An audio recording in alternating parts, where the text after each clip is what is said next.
It's that time again for the assault on your ears. We call Lore Dorks, a Star Trek Lore Decks podcast. I'm Aaron, and with me as always is Stavros. Tonight on our screens is episode 6 of season 4. Whoa, hold on. Didn't we do episode 6 last time? Ah, you son of a bitch. Gotta rub it in, don't you? You said 6. Yeah, this time it is really 6, though. Yeah, this time it's actually 6, unlike last time where I started a little early. Anyways... It is. Should we talk about what we're drinking? Well, it's Parth Ferengi's Heart Place, which I guess. Yeah, that's yeah. Right. And then, that's episode 6 of season 4. That is what's on our screen. And in our cups is. It's something of your creation. This is really exciting. Yeah. You've made a Sluggo Cola, and the components of this is syrup, club soda, gin, melon liqueur, and lime juice. And I've been trying it a little bit here. It's tasty, but it's very thick. Well, and that's what I'm going for, because that's how they describe it. It's supposed to be like slimy is how they describe it in the show. It's slimy and bubbly. Yeah. And so that's what I was going for. I'm not sure the club soda came through enough, but when I was theory crafting this and trying different bits and pieces and getting the right mixture down, this is what I came up with, was the syrup, club soda, gin, melon liqueur, and lime juice. But at the last minute, when we went to mix, I replaced my club soda and gin with champagne. And that's it. That is the winner. It's syrup, champagne, melon liqueur, and lime juice. It is bubbly. It is the consistency of snot. It is flavorful. It is juicy. It is. Oh, it's good. It's fantastic. I could drink this. It is tasty. I'm unsure about the texture. I don't know if I want to be drinking slime. I don't know. I think I could probably drink this a cup at a time. Yeah, you can't drink a lot of this. I'm going to be sick tonight. I know this. Oh dear. Well, in that case, we better start talking about the episode quickly. Let's talk about this episode, Parth Ferengi's Heart Place. So, in this episode, Captain Freeman and Admiral Vassery are tasked with getting Gradinagus Rom to sign an application for Ferenginar's Federation membership, but Rom's tactics catch Vassery unprepared. On Ferenginar, Mariner is dissatisfied with a life of getting everything she wants, and Boimler gets addicted to trash television Ferengi style. And, as expected, Rutherford and Tendi go undercover as newlyweds and end up completely validating Tenderford. That last part is my addition to that. Yeah, no, that is not what happened in this episode. It's close enough. I think they completely invalidated, that's the word I'm looking for, invalidated Tenderford. This episode proved it's never going to happen. We'll see. We're going to talk about that for sure. But let's talk about the title. You actually recognize this. It is a reference to Garth Marenghi's Dark Place, which fantastic is a early 2000s British comedy. It's a number of places online. I think you can even watch it on YouTube of all places. And I've been dying. Ever since this was announced, I was like, what is this episode going to be about? Is it going to be, the whole show is this send up of like 70s and 80s. There was this trend of supernatural soaps, right? That was Dark Shadows remake came out in that era. I really can't think of more, but I know that they were on. I remember watching them with my mother when I was little, and they're all terrible. They're god awful, bad acting, bad stories, and that's what Garth Marenghi's Dark Place was a setup of. And I'm just racking my brain to try and get the connection to this episode. And it's just a name. I can't get anything. Like, it's just a name. It's just Marenghi is like Ferengi. Yeah, I don't know. The only thing I can think of is maybe it's a reference to Rutherford and Tendi's bad acting when they're pretending to be a couple. Yeah. I don't know. I tried watching a little YouTube clip of it, and I could not make it through. It was it's awful. It's awful. There's moments that are almost painfully cringeworthy in it, and but it's. Is that what they were going for though? 100%. It's just awful. It is also late night comedy stuff. Yes, it is also the spawn of one of the greatest musical moments in television history. One Track Lover. If you ever get a chance, check it out on YouTube. Highly recommend it. It's so bad. It's awful. Interesting. Well, that's a fun little throw in there. It's exciting. Yeah, they've been doing a lot of weird references this season to non-Star Trek stuff. Yeah, they really have. They've probably been doing it every season, and we just have only started noticing now. I just didn't notice. We're like idiots. When he really hit you over the head with it, then you really notice it. Yeah, exactly. This episode was directed by Brandon Williams. He is the new director this season. He did In the Cradle of Exelon as well. So, was I think promoted up to the director role. I think so. Cool. Nice to see Brandon coming in for another one. Yeah, and it was a good episode too. Highly recommend both of these episodes. So, seems to know what he's doing, I guess. Let's jump into the cold open. We get to see a Ferengi ship. Ferengi lower deckers. Ferengi episode. Yeah. Interesting thing. Let's talk about the ship, because the ship shows up first. It's from Enterprise, This is a new ship? No, it's from Enterprise. I don't think so. It is the Ferengi. The silhouette is similar. That is true. Ulysses' ship. It is very, very similar to the one from Enterprise. It's the same general shape. Yeah, and I'm not sure whether that's just a, stylistic deviation, or whether it's like like they did with the Valdor when they introduced it, or whether it's, just something else. Who knows? I don't know. I was very jazzed to see it. Yeah, it's very cool. I mean, you look at it, there's glowy bits on there. If you look at the wings, the wings look like the side of a Decora, kind of. There's just like a bunch of new stuff is kind of jammed in the front there. Yeah. And the shape is different than the Enterprise era Ferengi ship. Maybe I just didn't look closely enough, which is weird because I'm usually all about the ships. You like clothes, I like ships. But sometimes I notice the clothes, and sometimes you notice the ships. That's right. And that's why we're best friends. That's right. That's exactly right. We need to start up a clothes and ships podcast. That's all we talk about. That sounds awful. Truly awful. Oh boy. All right. So yes, we do see some lower deckers on the Ferengi ship. You know what? Immediately I noticed the Ferengi eyes. I know they've done this in previous episodes, but this is the first. I mean, this is a Ferengi episode, so there are a lot of kind of cat eyes to them. It's an interesting stylistic choice on the part of the art team. Yeah, and they're not even truly cat eyes. They're just very narrow eyes. Yeah. And I don't think that they did that in the regular series anywhere, did they?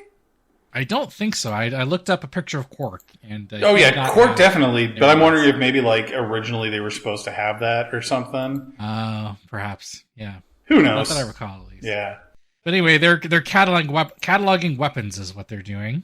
They even pull out a little portable Genesis device. I thought that was a very fun homage to Star Trek 2. But I'm wondering, do they just exist now? Anytime they need to terraform a dead planet, they just make a little mini Genesis device? Yeah, you know what? I don't even know. The real question is, why would you make something that is simultaneously a it's like a WMD grand scale. Why would you make it so small and unsecured, right?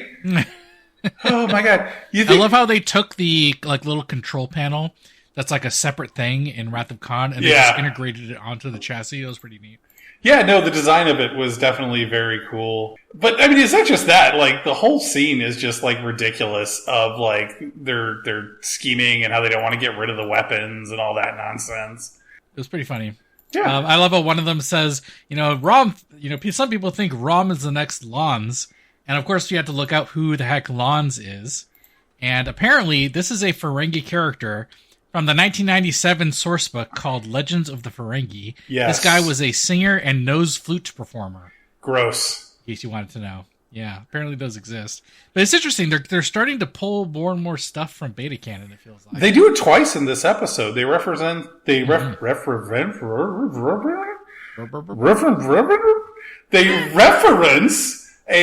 rule of acquisition that I don't think actually was ever said on screen. I think it only came from that. Do you remember that book that they put out that was supposed to be the rules of acquisition? Yeah, yes. the what is it? Fine print leads to whatever big mistakes or something. Yeah, that was never from canon as far as I know. I think that was only in that random book. Yeah, that's interesting. I love it. If it makes sense, why not use it? That's my approach. 100%. But of course, the mysterious alien vessel attacks. And, in this episode, they have the Ferengi lower decker go, "Mwahaha, it's about time." And you know what? In the last episode where the Romulan ship gets attacked, one of the Romulan lower deckers makes a knowing face as Red Alert is called, and they exit the scene. And I didn't really think of anything of it at the time, but now I'm thinking, wait, is someone on the lower decks crew on all of these ships in on each of these attacks? So, I mean, that just leads to the question of who on the Cerritos is in on this thing. Because that's where this is going. Yeah, I have a theory about that, and we're going to get to that later. Oh, boy. In the discussion. Yeah, it's going to be an exciting theory. But yeah, so do you agree then? Someone is in on these attacks every single time? I think you might be right, which kind of lends credence to, our whole, it's not some mystery attacker, but some known entity. We just got to figure out who it is. Do you think the weapons being on the Ferengi ship have anything to do with it? Are they... I mean, we kind of guess that people are getting, uploaded or something, but is the Genesis device, the disruptors... that could be it. Maybe you're onto something there. But you're not. I know you're wrong because we're always wrong when we're guessing. That's true. Yeah. Well, let's move on to... I know there's A, B, and C plots here, but let's call this first one the negotiation plot. This is the one with Captain Freeman, Admiral Vassery, Rom, and Lita. And speaking of Rom and Lita, hooray, we get some additional cameos here. Yeah! Grodenchuk and Chase Masterson reprising their roles. Yes, masterful performance. They were great. A++. I really love seeing people who we have seen in live action do cartoon versions of themselves. Especially, when they brought back Riker, they did the same thing. He's very animated, right? And Rom is the same way, and I feel like Lita is played that way much more too. She's more subdued than the other two, but definitely they really yuck it up to a certain extent, which is great. Totally. I love that the Rom and Lita characters have a Hyperion with them, and that's the humanoid with the kind of wrinkly face. Yeah. It's a woman in this case. And I think just got to be a homage to Zek's Hyperion. Oh, yeah. Funny, I looked up the name. Mayardu was his name. Yeah, I think it's Mayardu. Yeah, Mahardu, was that right? Mahardu? Yeah. I don't know. I'd have to go back and watch. I just remember, oh, no, it's Mayhardu. I'd have to go back and watch. I just remember, the guy who played Zek, right? His interactions with Mayhardu were always fantastic. They're really good, yeah. And there's a casual, because the guy who played Mayhardu even was very stone-faced. That's what they were going for. But there were moments where you just had this subtle sense of exasperation from him, which was always fantastic. It was fun. It was fun to have that little nod in there. I love this whole plot is about getting Ferenginar to just fill out the application for Federation membership. It's not about anything else, it's just about applying, and that's it. Yes. That's all the negotiation, all of this hullabaloo, all about just sending in the application. Oh my god. And I love the whole, what is it, dumb cop, reasonable cop routine? Dumb cop, reasonable cop? Yes. Oh god, so terrible. Yeah. Oh, man. Well, let's talk about the people representing the Federation here. Admiral Vassery, I think the last time we saw him was Censors. He's known to mispronounce things. Yeah, it's interesting that they brought him back, of all people, for this thing. What was he doing in that episode, in the Censors episode? Do you remember? I think they were just turning in a mission. I think that's it. Yeah, I don't know. It's weird. Yeah, because Censors have picked up unusual activity right at the end. Oh, yeah. I was a little sad there was no pronunciation jokes from him this time. It was, he's dumb for another reason. Yeah, he has no idea how to negotiate. Definitely a missed opportunity. Yeah. I feel like the Censors has definitely, affected all of my Star Trek viewing. So I was hoping for another, IP changing experience from Admiral Vassery, but did not happen. I don't think there's anything, pronunciation-wise that's so long-running as that, is there? I don't think so. Yeah, I don't think so. Did you notice when he makes the Moab 4 joke? It's weird when like a character in universe makes a specific reference and then another character in universe just doesn't get it, because usually they either get it or they just kind of let the dialogue go. Yes. In this case, Vassery makes the joke and then Captain Freeman's like, huh? You know what the funny thing about that is? So the implication of that is, because at the end of that episode, the Masterpiece Society? Yeah, so next gen episode. Yeah, the whole plot was that these people leaving this perfect society, the society would collapse because they're all like these perfect pieces of the perfect society. Which says to me that your society isn't that perfect. You know, you build a house and you get a crack in one brick and the whole thing collapses. That seems like a poorly built house. That is not the perfect house. But anyways, I digress. There's an implication there, though, that their society did go on, because apparently it's still, a masterpiece on the inside, whereas the outside is a horrible wasteland. Why would you build your perfect society on a horrible wasteland? It just makes no goddamn sense. I think, isn't the episode like there's this dome where inside it's really nice and outside it's really crappy? Yeah. I just like that in that episode. Well, and because that was the whole thing with like their society was supposed to be this perfect enclosed space where everybody is the master of whatever field they are. Yeah. And then one of them goes to the Enterprise and they're like, holy shit, thought I was the greatest engineer ever. But like, I would have never come up with antimatter reactors or deflector dishes. And it's all like, yeah, because you live in a fucking dome. Yeah. Yeah. That episode. It's just such a weird experience to have like another character just be like, what? It's very unlike Lower Decks. It's a new joke for them. No, because that's happened in the past where somebody has made a reference and they're like, who is that? That's true. Yeah, that's right. But anyway, Vassery kind of shows he's incompetent. And Captain Freeman kind of comes in and saves the day. She's been last couple episodes. She's been showing she's very competent at certain things. I'm getting the feeling that she's a terrible captain, but a great negotiator. That makes complete sense. I mean, yeah, she's really good at that negotiation. She did a great job with the Packlets, or she tried. Well, I mean, you can't negotiate with stupid. No matter how good your results are, they're always going to blow up their own damn planet. I think that's true. But Captain Freeman saves the day, so that was fun. I mean, I like that little plot. I think my favorite part of that is when she takes the statue of Admiral Vassery and like puts it in her Starfleet issue trash can in her ready room, which apparently now is canon.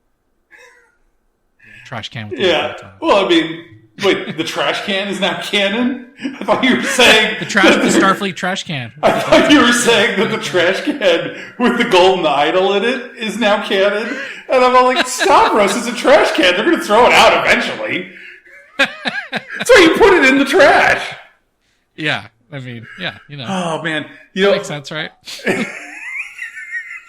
I will say, though, that I do love... Freeman's resolution to that whole thing. I hope that somewhere down the line in the canon somebody remembers this, and it is like a Ferengi ambassador that convinces Kronos to join the Federation. That would be amazing. It would be awesome. And then like the Federation is just indebted. It's probably after the burn. I mean, oh my god, that would be fantastic though. If like the Ferengi finally does it, and he's just like, yes, yeah, wow, this is the greatest achievement for Ferenginar ever. And they're like, whoa, are you forgetting this guy or that guy or this guy or this guy? He goes, we're going to be rich. And they're like, what do you mean we're going to be rich? And he's all like, oh, you don't remember this treaty from 400 years ago where you now owe us the gross national product of the entire Federation for the next 10 years? Sadly, they trashed that version of the application. It goes back to sign the standard one. So. Sad. Would have been fun, though. Yes. That was really fun. I love the the guest stars all did a really great job. So it was fun. Very simple, very short plot, very well put together. Yeah. I love Rom's obsession with baseball, which kind of goes back. Why is that? He's on the one baseball team in one episode, and now he's all about baseball. Yeah, I don't know. Maybe just like what is his name, Max Rodenschek. Maybe just a deference to him or a reference to him. Because he was a semi-pro baseball player. Oh. And that was actually... I didn't know. There's supposedly some story, and this may be apocryphal, but supposedly during the filming of, Take Me Out to the Holosuite. Like, it was a problem because he was supposed to be, like, completely incompetent and a doofus. And he kept not being able to be a doofus on the field. Like, he was supposed to strike out and just do, like, wild and crazy swings. And he couldn't do it. Just, like, no matter how crazy he would get, he would always hit the ball. Yeah. Yeah. That's amazing. Yeah. But interesting thing about Rom, like, I don't know if you noticed this, but all throughout DS9, he seemed, like, obsessed with human culture. Because, like, there was that. Yeah, root beer and all that. The root beer, which, man of taste right there. Root beer, a number one beverage, kids. Drink it up. Yeah. Agreed. There was the whole Vic Fontaine's Holosuite program. Yeah, like, I think that maybe he rubbed off on Nog a little, and maybe that's, it's good writing. I'm gonna say that, even if it wasn't intentional. I love it. Either way, no matter how you slice it, that was a good little plot there. Yes. But of course, then we have to get to the the other three plots, and they all start out the same way with the original World War IV. No T'Lyn in this episode. Yeah, I noticed that, and I didn't even think about it until afterwards because you're so used to T'Lyn not being there. Yeah, we're back to the original World War IV. But of course, Ransom comes in to offer them an assignment. And I love how Mariner is playing around with a self-sealing stem bolt. Have we seen that one in this show before? Is this the first time? It might be the first time. I feel like that they've at least referenced stem bolts. Because I think I remember us talking about, like, why aren't they using self-sealing stem bolts? And it's like, because sealing the stem bolts is the fun part of using stem bolts or whatever. I don't know. We were dumb. But anyways, this is how I know Ransom is a man of taste and character. Uh-huh. He makes the same jokes as us. The lieutenant's junior grade? Yes. The correct way to say it. He finally gets there at the end. The fourth time he tries it. See, the thing is, even when we know how to properly pluralize things, we still do it wrong just for the laughs. And you think he's doing it for I believe that. A little jokey joke for the lieutenant's junior grade? Yeah, I believe he's just yucking it up there a little.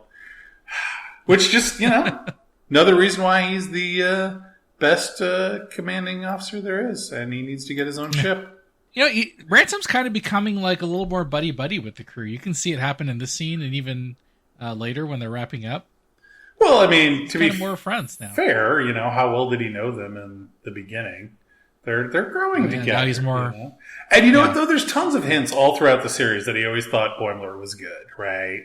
There's the time he, tells the ensign to stick with Boimler because Boimler knows his stuff. He gives Boimler special assignments that Boimler likes. Yeah, he always seemed to like Boimler. Yeah, that's true. Yeah, he does think Boimler. He really likes that lieutenant. I believe he even says in this episode.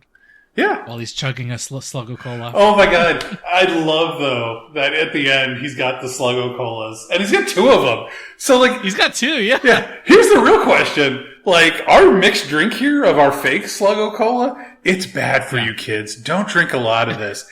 It's 50% sugar, 25% alcohol, and 25% bubbly. It's bad. Don't drink a lot of it. So what is real Sluggo Cola made of? I am betting it is made of actual slugs, knowing Ferengi. Slugs. It's got to. Gotta be. Anyway, so he gives the assignments to the lieutenants, and we're going to get into what each one thinks of this in a little bit as we talk about each one. But they end up going down to the planet, and I love the introduction of Ferenginar here. It's such a homage to how it originally appeared when we've seen Ferenginar in episodes past. Yeah. But it embellishes the living heck out of it. Oh my god, turns it up to 11, and they make it as gaudy and seedy as possible. It is great. All the neon signs. So here's all the ones I caught. You can tell me if you want to fill in any of the gaps here, but I think my favorite one is all you can @ $. Yeah, the all you can curse word. What is all you can what? All you can, and there's only one or two curse words that work in there, and both of them make that a really, really gross reference. And it's weird because all the rest of them are about gambling. So what? They're not all about gambling. There's another one that's not about gambling, and it's just as gross. Are you talking about the Kir Por No, dude, that's just a perfume ad, dude. What? That's not about gambling. Yeah, but it's also... Oh, that is true. That's not about gambling. Okay, there's another one that's not about gambling. The Sluggo-Cola?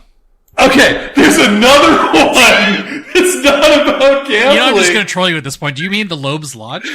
You know what, Stavros? There's gambling at the Loeb's Lodge, so shut your face holes! Which one are you talking about, for God's sake? The maximum Oo-mox rub! God! What is that? You get the Oo-mox in a dungeon? Or like... You that lounge dominatrixes, dungeon. Oh my god. Like, is that what it is? Is it like a, BDSM club, but for Oo-mox? That's what I'm thinking. Like, you dress up in leather and then you get Oo-mox. Oh, I didn't even go that route. And now I just have terrible visions in my mind, Stavros. Oh. So, yeah, I'm going to be, my Sluggo-Cola is out, and I was going to make another, but no, it's going to be bleach, because that is the only way to deal with the things you have placed in my mind. Oh. Hey, you were the one all fixated on talking about it, so here we are. I feel like we both did equal shares on getting us to this point. So. You know what? I made it funny, you made it disturbing. I'm glad to help. Can we move on to something a little more savory now? Yeah, let's see what other signs. There's one that says, now playing Latinum Lost, which sounds like a movie name, like a Hollow novel name, perhaps? Oh, see, I thought it was maximum paying Latinum slots. I don't think that's what it's saying. You know how to read? You know what? I was raised in the rural Midwest, so... That may be a question that needs to be asked. Maybe we should go to less sensitive topics. I love how every place outside in Ferenginar is raining. It's always raining, and no one cares about umbrellas. I guess Ferengi just culturally have never developed the. Though the thing is, the truth about umbrellas is they are terrible for rain. Like how we ever decided that is what you should wear. What's the alternative? Do you think the hood, like everyone should be wearing hoods? Well, I mean, they're all wearing the rain slickers. Rain slickers are better than umbrellas. I mean, this is a fact. Yeah. I don't see anyone in those either. They're all just kind of hanging out outside. Well, I mean, not the Ferengi, because, the Ferengi, they're used to it. Like, they evolved on this planet. Yeah. Yeah. I guess the Starfleet guys do wear some hoods out there. The rain slickers, yes. Yeah.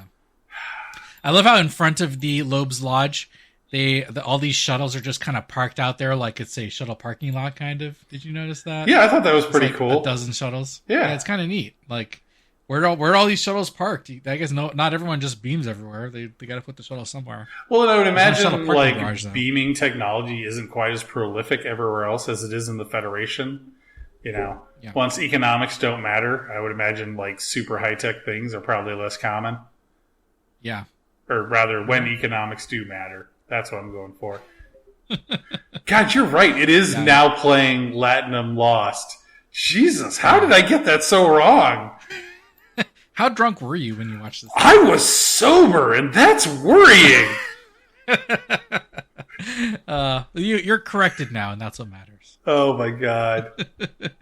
Let's go to the lower deckers. There's 3 individual subplots here. Let's start with Mariner. She meets up with an old friend. The Ferengi from the Klingon ambassador episode. Season 1's Envoys. It's like episode 2, right? Quim, yes. Yeah. He's got the monocle. That's how you know it's him. In case you don't know your Ferengi. I don't know my Ferengi. I can't really tell them apart. Well, now you can. The handy monocle is how you do it.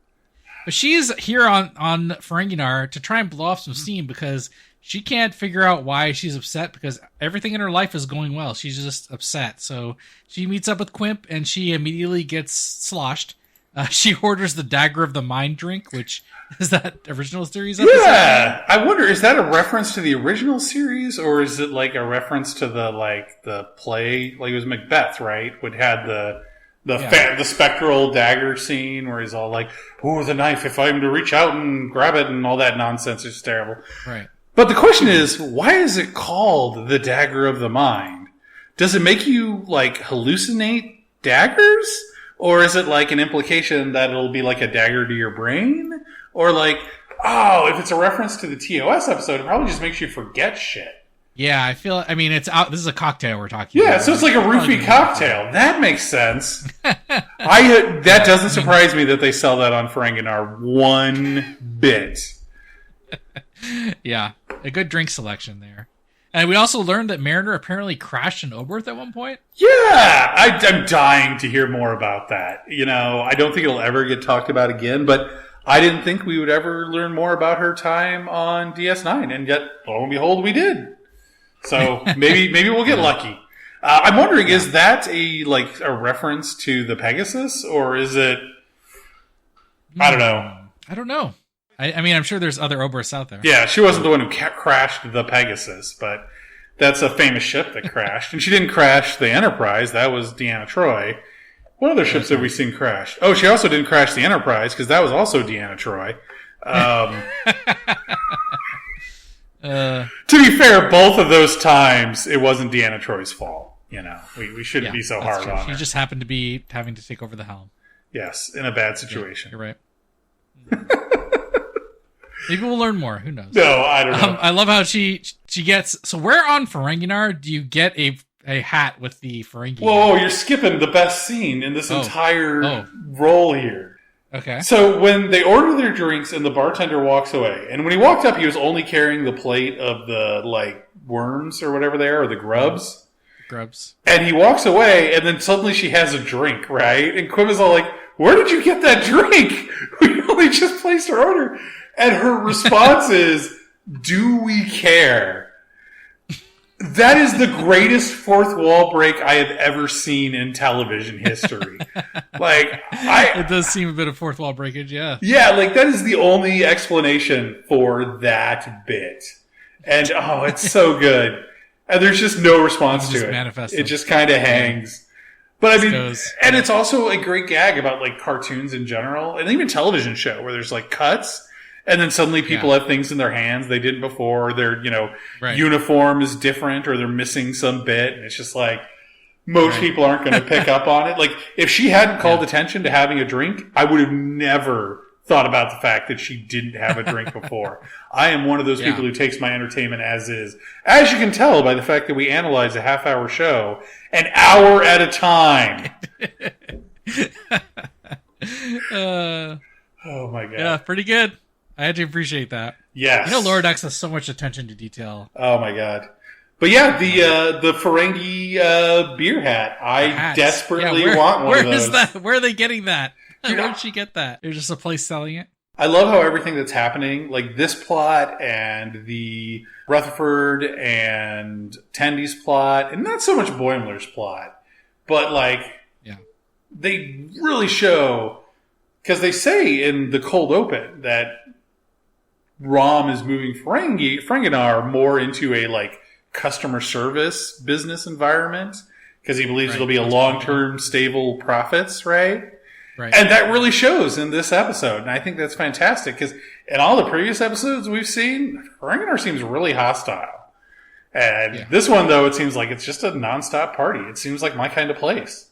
Absolutely, yeah, the perfect place to get the Ferengi hat with the alcohol attached to it. Yeah, which means that if you're listening, Paramount executives, Ferenginar-themed resort, make it happen. Oh, dear. No, I think that's a horrible idea. Well, it won't make any money, but... No. It'll be cool for, a couple days while it's open. Yeah, until, they go bankrupt. Speaking of resort, though, they go to a library to party. Not just a library. Casino. Not just a library. It's a public library. Oh, yeah. And it's a historic public library. I love to say no one's read a book in here in, thousands of years. But if you look in some of the scenes, there are books. Lining there's the shelves. Walls. Yeah. There's bookshelves all along the walls. Oh, it's fantastic. Oh, man. So good. Yeah. I get into some trouble there. But my favorite part of this whole subplot is, after Mariner starts that fight and all that, and she's talking with Quimp, they're at another location, and that's a Dominion War memorial, but they're not memorializing. Oh my God, they're memorializing the lost profits from the war. Oh God, that scene is so fantastic, and it's funny because they never specifically say that's what it is, but they just like make references to it. Like mariners are like, oh, this place is so, Ferengi, it's not memorializing the dead. And the one guy's all like, oh God, all those lost prophets. Oh, it's so good. And then of course, Quim gets his Ferengi dad moment. Oh yeah. He kind of just he gets Mariner. Well, I don't know if he really gets her to acknowledge what the problem is, but he does. He kind of goes like I'm not mad, I'm just disappointed. Yes, and just totally calls her out and does the whole gives the dad speech of you have these problems, but these problems are you. Yes, which brings me to the big question. So what do you think is going on with Mariner here? What do you mean? You have a theory? Like, why is she like this? Can she just never be happy? She needs to see Migley more about letting herself be happy. She has had a very specific life and has led her to believing that things are a certain way, and she's being forced to accept that they are not the way she believes them. It is being forced to confront the fact that your worldview is wrong, as so many young adults do. But Mariner is not a young adult. She is way too... Actually, that's not true. I have known people who have this same realization when they are 50. And those people worry me. Interesting. Okay, so you think it's just she's having trouble accepting, changing her worldview to fit the facts. Yeah, exactly. Well, and I mean, she's had a life where there's, she was raised on an ideal. And one of the things I really like about modern Trek is it's not everything is like you see in early TNG. A lot of times it's supposed to be humanity has evolved, and therefore everything is perfect in the human sphere. Whereas in modern Trek, it's humanity has evolved, and we recognize that things should be better, so we work to make them better. And I always get the feeling like Mariner has this view of everything just should be perfect, and she should be able to do whatever she wants to maintain that perfection. And so, no, you got to put in the work. Interesting. But I have a theory. Oh my God. And this is the theory that goes to the meta plot. I think Mariner is going to be the one that rats out the Cerritos to the unnamed menacing ship. Because, like we were talking about earlier, in each of the other ships, someone is ratting out the ship. And I think something's going on with the Mariner. Maybe she's getting manipulated. Stavros, I was about to say, my God, you are the biggest idiot I've ever met. Why are you so dumb? You're a goddamn moron. That is the stupidest theory I've ever heard. But wait a minute. That might actually work. I love the idea of that as like a character regression moment for Mariner, where she's like, gets in contact with this thing, and she has this moment where she tries to sell someone and they don't respond the way she expects them to. And then suddenly she decides to take matters into her own hand, and she contacts the thing with the location of the Cerritos. I could see that working. I don't know if she's going to do it consciously. I feel like maybe she's getting manipulated, so I hope I'm not totally sure on that, but she's involved, I think. I like the idea of the thing being like preying upon dissatisfied people within a society. And actually, that could be a great like Xanatos Gambit moment, where throughout the entire episode, just like we had last season, where everybody thought that Mariner had betrayed the crew, and it turned out that she broke the rules, but she did it in support of the crew. And this could be great, where like the entire episode, we think that's what's happening. And then at the end, it turns out that the crew is all in on it. That would be a great subversion. Of course, the internet would be all like, that's lazy writing! Oh, that's not good character development! That's just, you just say one thing and do another! Yeah. And then, we take their jugs away because they're goddamn rednecks and say, how'd you get the internet? I can't say anything. Either way, it'll be interesting to see what happens with Mariner. They're obviously going somewhere with this. So I think before, Can I just take a step back there? You just said they're obviously going somewhere with this.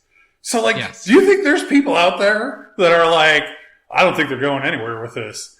Where every episode, there's like a teaser of something major happening, and it just never gets resolved. Like, the end of the season, nothing happens. Next season, they start up. Nobody talks about it again. Here's the thing, though, about this show is we've talked about it with Boimler and to an extent Mariner. Like they have their Mariner is like the loose cannon character that is dissatisfied. So I think the people could fall into the thinking of like, hey, it's just Mariner. She just can't get used to the getting along with everybody. Or Boimler, he's always going to be the goofy guy that screams all the time. What if it's whatever T'Lyn? It is? But that's why she wasn't in this episode? No, not that's why she wasn't in this episode. But what if she's the one who did it? She's dissatisfied with her situation in life. The thing that's doing this is some sort of AI entity that is like ultra logical. So it reaches out to her and it convinces her. Oh, it could be. Yeah. That's what she was doing during the Ferenginar. She was out selling out the Cerritos. Is that what she was doing? Yeah, I think you're just desperate to like find some reason to dislike T'Lyn. Yeah, I've been liking her too much this season, and now I feel like I'm turning into those weird T'Lyn fanboys. Start wearing the I Heart gotta find T'Lyn some problem with her t-shirt and getting the bowl cut and going to conventions. You're gonna go to convention dressed as T'Lyn? No, I'm going to go to the I Heart T'Lyn convention. That's what you're saying. Oh, there's a T'Lyn convention just for T'Lyn. Yeah, I mean... You're hosting it, though. No, You know what, Stavros? You're taking us down a dark path here. There's more plot to explore. Yeah, there is a lot more. Let's move on. Let's talk about the Boimler plot. Of course, he gets tasked with evaluating several locations on Ferenginar, but I love when Ransom gives him this assignment. He's like, okay, I'm going to pack my schedule so full that you'll do everything and enjoy nothing. This is a plot that hits close to my own heart. This is me on every vacation. I'm going to do all these amazing things. And then it's all like, oh, I'm going to go into this place. And I spend 5 hours just hanging out in some random pub. Yeah, that's me on every vacation. I feel for Boimler. Hey, nothing wrong with that. No. You need to learn that you can enjoy things differently. You know what? And Ransom would be proud of me. So that's all I want. Agree. Yeah. You need Ransom's approval. I love how he goes, is this a commercial? And it reminded me of Mariner when on the holoprogram, she goes, are we in a bonk? Do you remember that? When they're chasing Shax and T'Ana in the holodeck? No. Because they robbed the bank. Oh my god, you're killing me. Yes. It reminds me of that moment where he's like, oh my god. They're both like economics related terms. Yeah, and that's a great gag because they're both, things that the Federation. But here's the thing.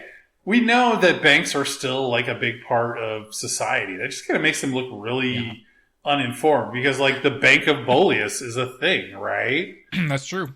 They have accounts because in TNG, when they wanted to do commerce with, other cultures, they're just like, yeah, just charge it to the Enterprise. It's fine. Right. But this whole thing where he gets stuck watching the trash TV is pretty funny.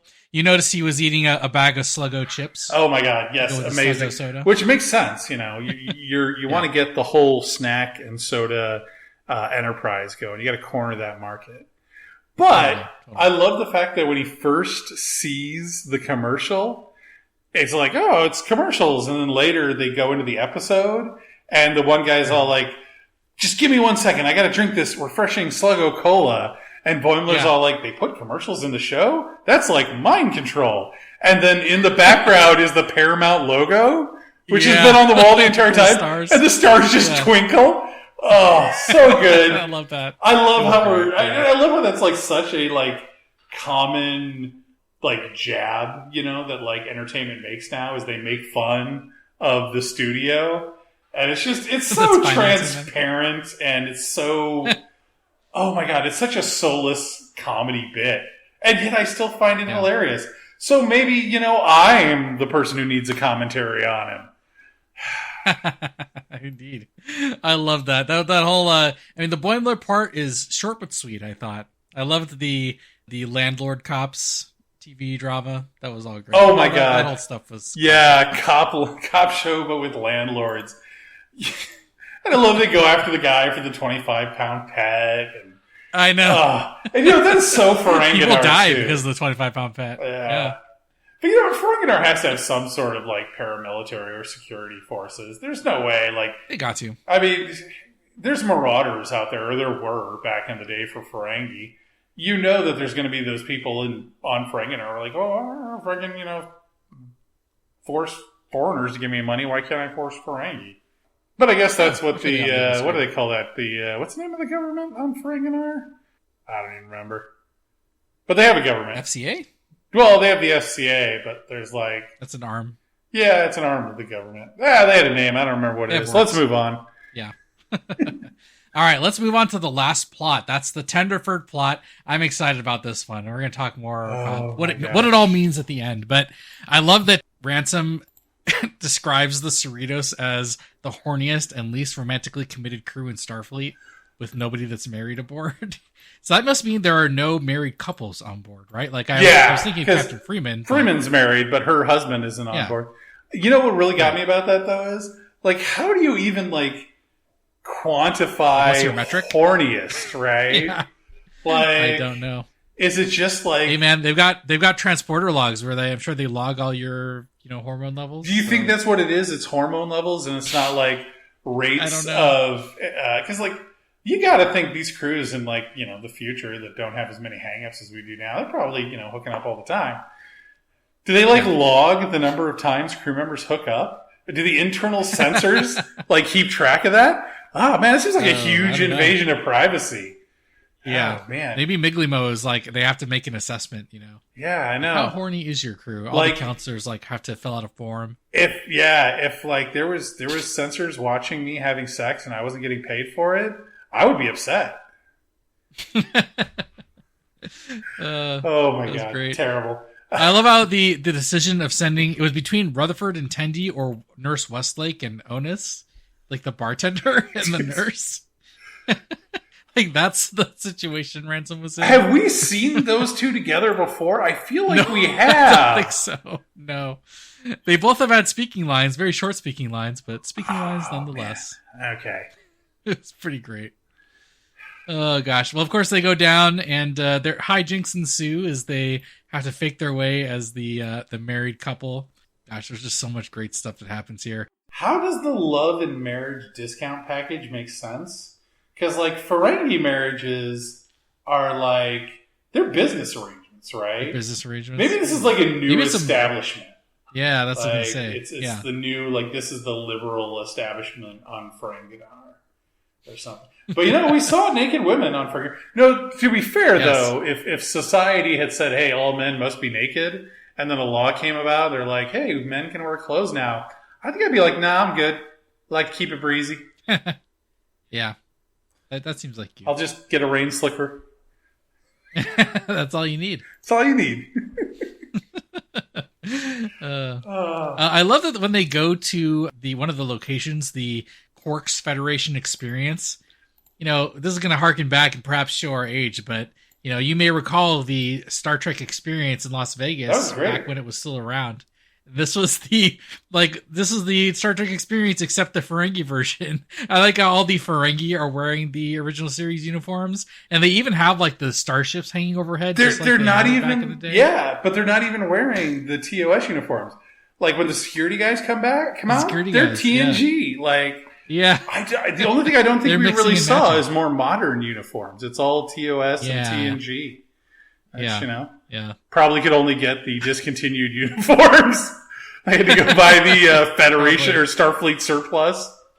But here's the thing: when they go there, like when they have the like wide shot, there's the like banner, and it's the Federation Bar and Grill. But then Rutherford calls it the Starfleet Bar and Grill. But the sign clearly says Federation Bar and Grill, and what's going on here? I mean, like, this kind of slip-up, man, it just can't stand. McMahon needs to up his game, and they need to get this stuff sorted. Who wrote this episode? Yeah, this is just ruining my immersion. Oh, no. See, now I have to find out who wrote this episode. Oh, my God. Don't. We can give him a hard time. He'll never come on the show. I don't think anyone's going to come on this show. We talk a lot of trash here. Cullen Crawford. I don't even want to come on this show. Jesus. What a minor thing. What a minor thing.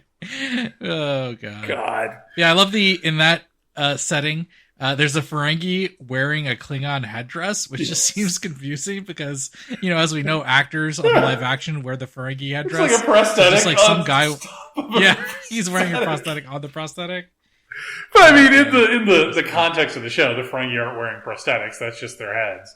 But right, of course, yeah. It still is just ridiculous. like kind of an outside the show. Yeah, utterly ridiculous.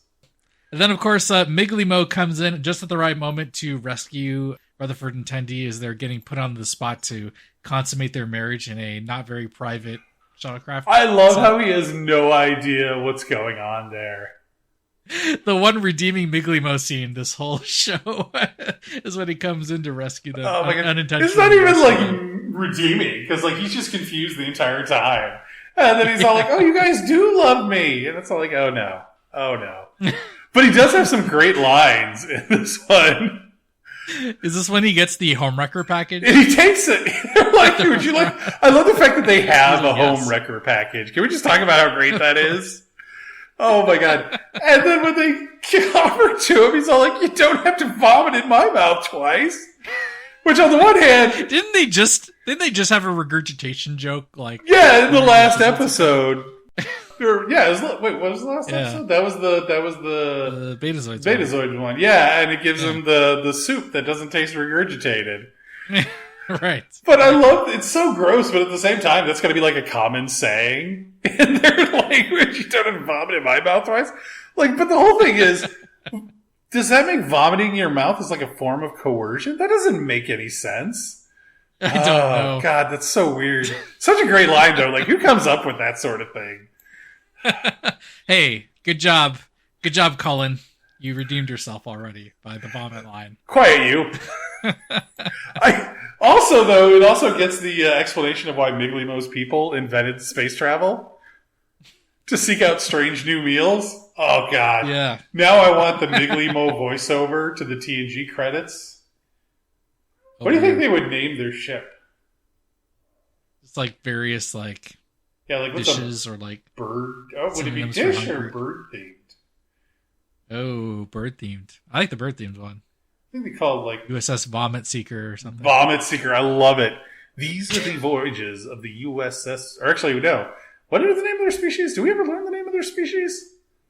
I don't know. Okay, well, we're going to call it the ASS because they're avians. So it's the avian starship. These are the voyages of the ASS Vomit Seeker. It's continuing the mission to seek out strange new life and strange new meals. I don't think they'd boldly go, Memory Alpha says unnamed species. I think they'd be like meekly going to, cowardly going to cringingly go, awkwardly go into the unknown. That works. So here's my question. Here's the big thing about this plot. I want to know what you think. Does this plot validate Tenderford or does it invalidate Tenderford? Do you really not know what I think? I think you probably have the wrong opinion, but we'll talk about that, in a second. But I mean, as I was watching this episode, they're like, getting like the awkward, like, haha, it's starting to get a little awkward now. And I was thinking to myself, shit, they're gonna screw this up. I'm not a big fan of this. Like, what? They can't just end this in like a way that makes them, and end up emphasizing Tenderford. No bullshit. The entire episode, you were all hands and face, giggling, going, "It's gonna happen! It's gonna happen! It's gonna happen! Oh boy, it's over now!" Yeah.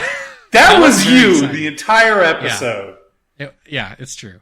I was very excited, but it was one of those things where you're so excited, you're like, "Don't F this up, Cullen." Nope. I think this just shows that they just want to be friends. No, I think you're wrong, as I thought, because while they do have the like, oh, let's just be friends, they have legitimate compliments, like romantic compliments for each other. They pass the Ferengi chair truth test. No, but we didn't see any romantic compliments. All we saw was compliments. You can have a friend of any persuasion and be like, "You have fabulous hair. You look stunning in that outfit.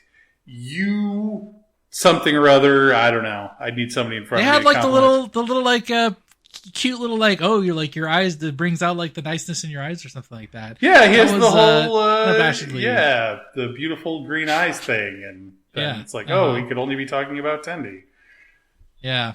And then of course at the ending where they crawl into the crawl space and they're right on top of each other and Tendi goes, this feels right. I'm like, at the end I was like, yes. I love how Tenderford that is a thing. scene is like just a total misdirection because it's the feet sticking out of the tube in a very suggestive way, but 100% platonic. No, I'm standing by the Tenderford forever. It's this episode. I was nervous at first, but I'm sticking by Tenderford forever. I don't know. I think you're full of it. Well, I think we've talked about everything. I mean, there's so many. I think we missed a couple of things though. Oh, did we ever talk about Uncle Quark's youth casino and the disturbing implications thereof? Yeah, we did see that sign. We kind of skipped over it. I mean, it's a casino for kids. Yeah. Yeah, I mean, that's all you there got is little to like it. Ferengi school children in there. Oh yeah, 100%. It's like an arcade, only you gamble rather than know put quarters into a machine.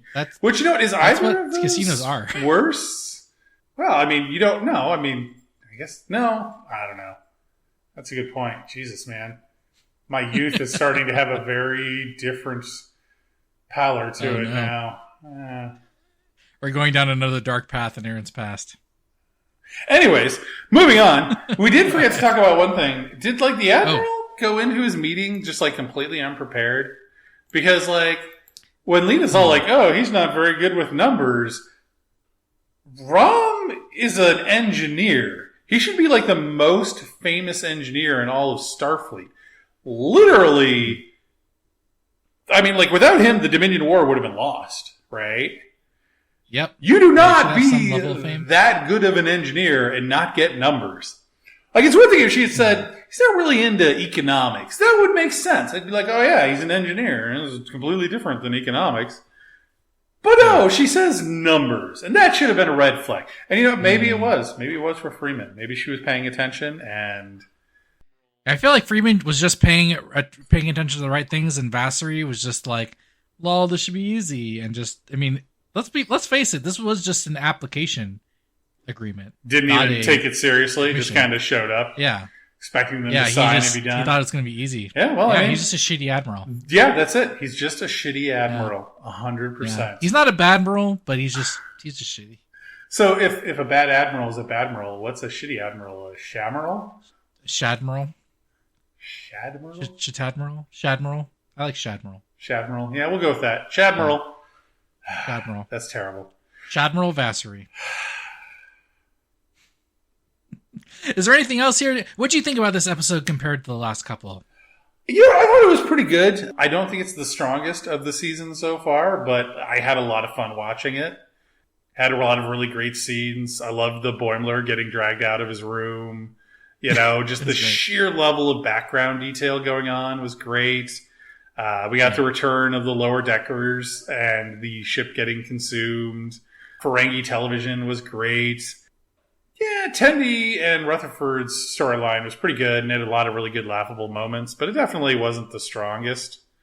It's definitely relying too much on the will they, won't they aspect. Mariner's story was fantastic, but a lot of it's just, gag after gag after gag. So... Yeah, it's interesting because they had, we have been saying, several little subplots going on here. So, I don't know, they have only done this a couple times where they have, several different, it's not just A-B plot, it's all these little ones. Yeah, and haven't they done that, this season? Half the episodes have been like that almost? Yeah, some of them have been, yeah. Yeah, it feels like they're doing it a lot more now. Just, though, didn't they at one point in one of the previous seasons say they wanted to explore more, pairings and more story layouts. Yeah, and they're certainly doing that here. Yeah, seems it's good. I enjoyed this more than the last one for sure. The Betazoid episodes. I'm not sure if it was just. I think it was just fun. The fun location. We got to see new stuff. We got cool guest stars. The characters are getting put into fun situations. Yeah, good time. I enjoyed it, but I enjoy a lot of things because I am easy to please. Just like your Sluggo Cola. Apparently. Which, at some point I'm going to have to go pray to the porcelain god because mixing this much sugar and alcohol is never a good idea. So on that note, you have an appointment, so... Yeah, you can catch us next week for episode 7 of season 4. And in the meantime, It's episode 7 next time. That's what I said, episode 7. Yeah, thanks. I appreciate your support. You're welcome. Yeah. But if you can't wait that long, you can find us on X at Lower Dorks. Or if you're so inclined and wish to watch some questionable quality television in the dark, you can find... It's got to be in the dark. A man sitting alone in his underwear with bloodshot eyes, waiting to be dragged out of his hotel. That's you, right? I'm not the one that's susceptible to product placement in television, Stavros. But anyways, I'm going to finish my Sluggo Cola.